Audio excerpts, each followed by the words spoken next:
અમરનાથ મંદિર છે તો જોઈ રહ્યા છે કંઈક ગુફા ટાઈપ બનાવેલી છે, મહાદેવની પ્રતિમા છે. તમે તો અમરનાથ મહાદેવના દર્શન કરી શકો છો. ટાઈપ ગુફા ટાઈપ છે. અહીંયા 12 જ્યોતિર્લિંગના મહાદેવના દર્શન થઈ જશે. કંઈક મહાદેવનું શિવલિંગ છે. જોરદાર વ્યૂ છે. ખાલી જુઓ જો ખાલી ગુફા ટાઈપ છે ને, સરસ. તો અહીંયા છે ભીમાશંકર મહાદેવ કરીને ત્રંબકેશ્વર મહાદેવ. અહીંયા શંકર ભગવાનની પ્રતિમા જોઈ શકો છો. અહીંયા નંદીજી છે.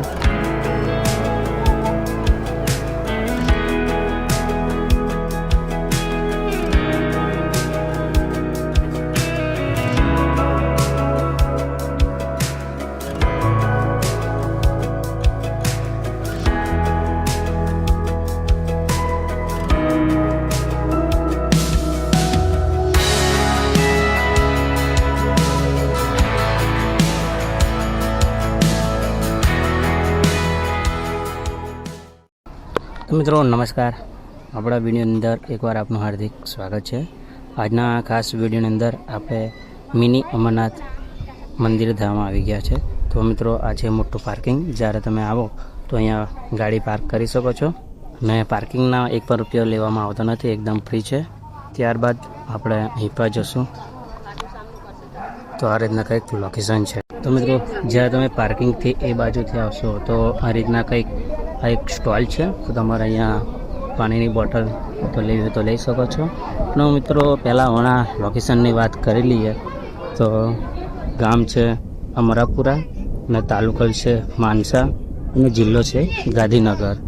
તો લગભગ ત્યાંથી આવી શકો છો. ગાંધીનગરથી 25 કિલોમીટર જેટલું દૂર છે અને અમદાવાદથી 50 કિલોમીટર દૂર છે. તો મિત્રો જેવા તમે આ બાજુથી આવશો તો આ રીતના કંઈક રસ્તો છે અને અહીંયા બોર્ડ મારેલું છે અમરનાથ મંદિર જાને કા પહેલ માર્ગ. તો અહીંયા દુકાન છે. તો મિત્રો લગભગ 200 મીટર જેટલા આગળ આવ્યા છે અને અહીંયા આજે રવિવાર થયો છે અને રવિવારના સમયે પબ્લિક આવે છે. અને આજે પણ તમને ખાલી દુકાન દેખાય છે તે સોમવારના દિવસે સૌથી વધારે પબ્લિક આવે છે.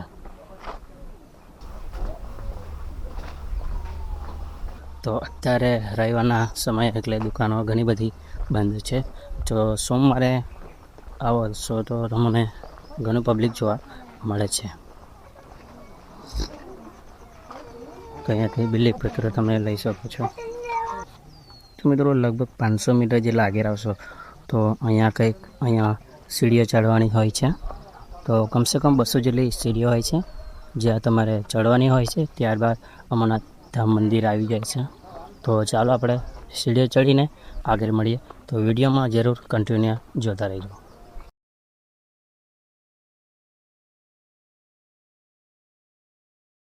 તો મિત્રો જેવા તમે 200 પગથિયા ચડીને ઉપર આવશો તો આ રીતના કંઈક અમરનાથ મંદિર છે જે અમરનાથ જેવું છે તેમ બનાવેલું છે. અને અહીંયા એ વિષય લખેલો છે તમે જોઈ રહ્યા છો.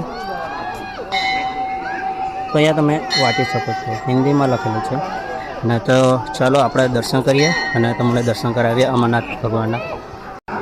તો મિત્રો જેવા તમે અંદર આવશો તો આ રીતના કંઈક શંકર ભગવાનની મૂર્તિ છે. અને અહીંયા તો મિત્રો અમરનાથ મહાદેવના દર્શન કરી શકો છો. આ કોમેન્ટની અંદર હર હર મહાદેવ લખવાનું નિદાન. અહીં પર પણ શિવલિંગ છે, અહીં પર પણ તમે દર્શન કરી શકો છો.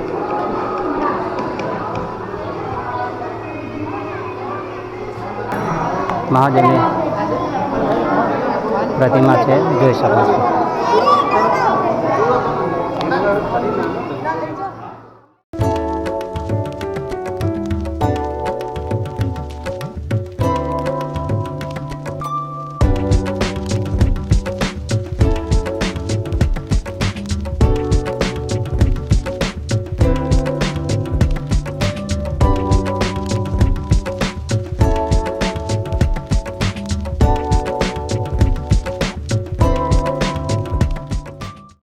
તો મિત્રો અહીંયા જેવા તમે દર્શન કરીને આવશો તો આ ટાઈપ ગુફા ટાઈપ છે. તો અહીંયાથી જોઈ શકો છો. અને અહીંયા 12 જ્યોતિર્લિંગના મહાદેવના દર્શન થઈ જશે. અહીંયા તમને ગણપત દાદાના અને એવા હનુમાન દાદાના દર્શન થઈ જાય છે. તેમજ અહીંયા મહાદેવના દર્શન થઈ જાય છે. અહીંયા તમે વાંચી શકો છો સોમેશ્વર મહાદેવ મંદિર. તો આ રીતના કંઈક મહાદેવનું શિવલિંગ છે. તો ચાલો આપણે આગળ જઈએ. તો આ રીતના કંઈક સરસ મસ્ત મજાનો બનાવેલો છે. તો જરૂર મુલાકાત લેજો આ જગ્યાને. તો જેવા તમે એ બાજુથી આવશો તો આ રીતના કંઈક છે. તો અહીંયા શંકર ભગવાનની મૂર્તિ તેમજ પાર્વતી માતા છે. અને અહીંયા તમે જોઈ રહ્યા છો મંદિરજી, અને અહીંયા બોલ મારેલો થાય છે, તમે વાંચી શકો છો પૂરી વિષય. અહીંયા જેવા તમે આવશો તો નીચે નમીને જોવું પડશે. ગુફા ટાઈપ જેવું કંઈક બનાવેલું છે, તમે જોઈ રહ્યા છો. તો સરસ લોકેશન છે. અહીંયા જોઈ રહ્યા છો મહાકાલેશ્વર મંદિર. અહીંયા નામ લખેલું છે.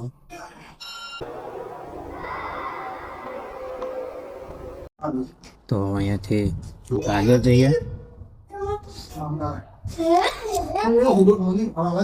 ઓમકાલેશ્વર જોઈ રહ્યા છો નામ છે. અહીંયા તમે દર્શન પણ કરી શકો.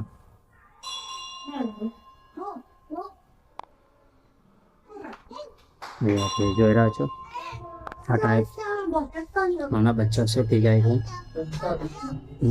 નમીને. આટલું હાઈટ છે અને નીચે નમીને તમારે આવવું પડશે.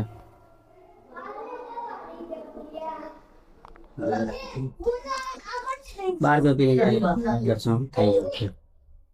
તો મિત્રો આ વૈદ્યનાથ મહાદેવ મંદિર છે, અને આ રીતના કંઈક જોરદાર વ્યૂ છે. ખાલી જુઓ તમે. ચલો સરસ છે. ના આપણે અહીંયાથી આવ્યા અને અહીંયા દર્શન કરીને આ તરફ જવાનું છે. તો ચાલો આપણે આગળ વધીએ.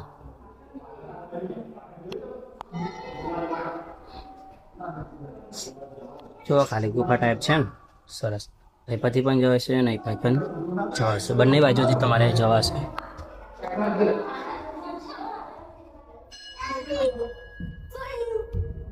અહીંયા દર્શન કરે છે.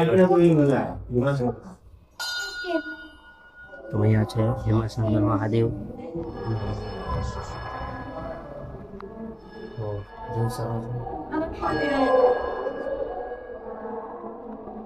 સરસ છે મહાદેવમાં. તો ચાલો મિત્રો અહીંયા છે રામેશ્વર મહાદેવ. તો આ રીતના કંઈ શંકર ભગવાનનું શિવલિંગ છે. તમે 12 જ્યોતિર્લિંગના અહીંયા તમે દર્શન કરી શકો છો. જો ખાલી છે સરસ મજાનો ગુફા ટાઈપ. આ બહારનો કંઈક વ્યૂ તમને બતાવી દઉં. તો જોરદાર છે વ્યૂ. તો જરૂર આ જગ્યાની મુલાકાત લેવા આવજો. જો ખાલી કેટલું જોરદાર બનાવેલું છે. તો મેં કહી નહીં શકતો કે કેટલી જગ્યા સરસ છે. તમે આવીને જરૂર જોઈ શકો છો. આ મહાદેવનું શિવલિંગ છે. નાગેશ્વર મહાદેવ છે નામ. અને મને શંકર ભગવાનનું કેમેજ બધાની સાઈડ મળી જશે. ભાઈપાદમાં વિશ્વેશ્વર મહાદેવના દર્શન થઈ જાય છે. વારેના કંઈ જ્યોતિર્લિંગ છે, તમે જરૂર દર્શન કરી શકો છો.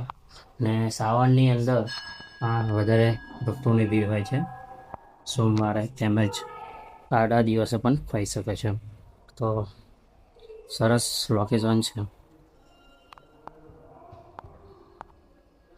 અહીંયા ત્રંબકેશ્વર મહાદેવ છે. વારેના કંઈક તમે જોઈ શકો છો.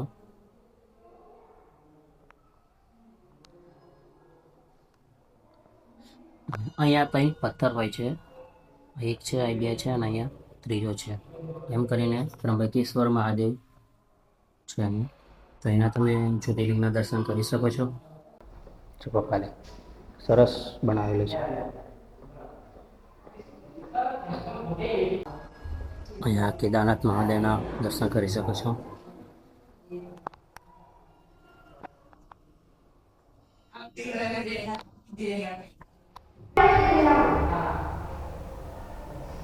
જેવા દર્શન કરીને આ મંદિરનો પાછળની જગ્યા છે. તો જોઈએ મિત્રો, હવે આપણે આગળ વધી રહ્યા. જે 12 જ્યોતિર્લિંગના દર્શન કરવાના હતા તે દર્શન કરી લીધા છે. તો કોમેન્ટની અંદર હર હર મહાદેવ લખવાનું ભૂલતા નહીં. તો મિત્રો, જેવા તમે બહાર આવશો તો આ રીતના કંઈક સરસ વ્યૂ છે. અને અહીંયા શંકર ભગવાનની પ્રતિમા છે, અહીંયા નંદીજી છે, અને બહારનો વ્યૂ કંઈક આ રીતના જોવા મળી જાય છે તમને. તો અહીંયા શંકર ભગવાનની પ્રતિમા જોઈ શકો છો. અહીંયા નંદીજી છે.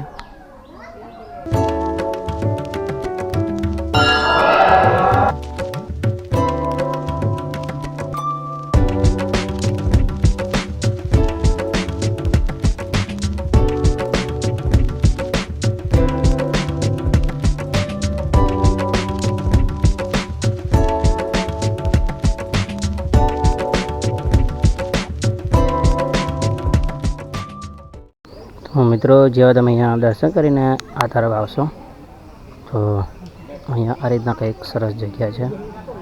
અને અહીંયા તમારે આંબો છે, આંબાની નીચે તમારે બેસવું હોય તો બેસી શકો છો. અને અહીંયા હવનકુંડ છે.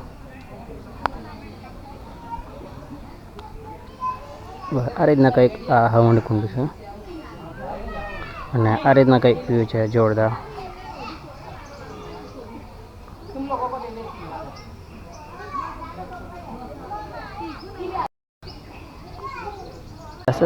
બેસવા માટે અહીંયા ઘણી બધી જગ્યા છે. અને મંદિરનો અમરનાથ મંદિરનો અહીંયાથી જોરદાર વ્યૂ જોવા મળી જશે. તો આ રીતના કંઈ સરસ છે, જોઈ રહ્યા છો. મિત્રો, જેવા તમે એ બાજુથી આવો છો તો અમરનાથ મંદિરની બાજુમાં અહીંયા પાણી પીવા માટે છે, જ્યાં તમે પી શકો છો.